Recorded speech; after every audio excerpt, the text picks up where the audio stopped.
What difference would it make if China invaded Taiwan? That would probably lead to the end of the Chinese system as an industrialized economy in less than a year. Why? That's fascinating.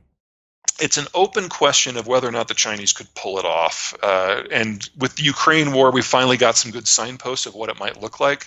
The Chinese have always assumed that the war would be a walkover, that no one else will get involved, and that China is such a big place that everyone will just suck it up and move on.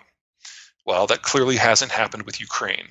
And the United States and the West have a much tighter relationship with Taiwan than they do with Ukraine. Ukraine was only preparing for this war for 8 years. Taiwan has been preparing for 60. You can walk to Ukraine from Russia. It's a bit of a swim to get to Taiwan. The sanctions that are in place against Russia would absolutely devastate China because, while Russia has a lot of faults, it's a major exporter of food and energy. China imports those things. 75% of their oil is imported from a different continent. And 75% of their oil is imported. And then I think it's really the boycotts that have really scared the Chinese the most. The idea that individual citizens might have any say on policy, they did not see that coming. They have no way to process that in a one-man state. Because it's so different to the setup that they have. Yeah, exactly. So every assumption that they've based the last 40 years of military planning on is proven to be wrong. And then, of course, there's the question of whether they could actually do it. If they did a slow-motion mobilization like the Russians did, it took 3 months, the Taiwanese would see that. They'd build a few nukes. And so the cost of capturing Taiwan would be losing Shanghai and Beijing. That doesn't seem like a good plan. So the only battle plan that I've seen that might work is if they just text every member of the army and say, go to a port, get on a fishing boat, and sail. You'd lose 1 million people in the crossing just to get to the beaches. So there's nothing about this that works. And if they did pull it off, even if they do capture Taiwan, they are now cut off from global manufacturing, global investment, global energy, and global food. Trucks stop running within a couple of months. The lights go out in less than 6, and that is all she wrote. Remember, agriculture is an industrial sector. So you're talking about mass famine in under a year. Dude.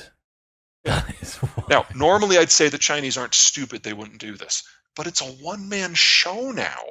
And nobody wants to bring Xi any information because they don't know how he'll react. He's shot the messenger literally so many times that everything is a surprise to him. Yes, I understand what you mean. I suppose there's a lot of criticisms around the fact that the vote of a stupid person is worth as much as the vote of a well-educated person in a democracy.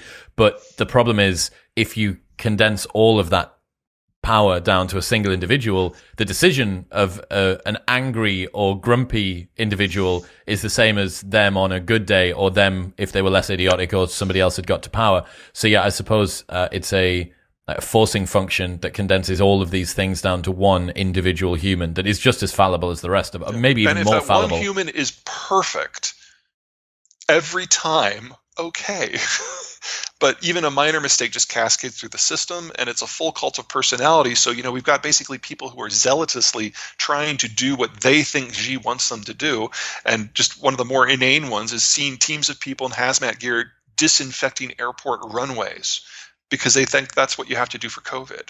Just that people talk about the Americans now in a fact-free zone. That's nothing compared to what's going on in the Chinese system. What's happening, people? If you enjoyed that, then press here for the full unedited episode.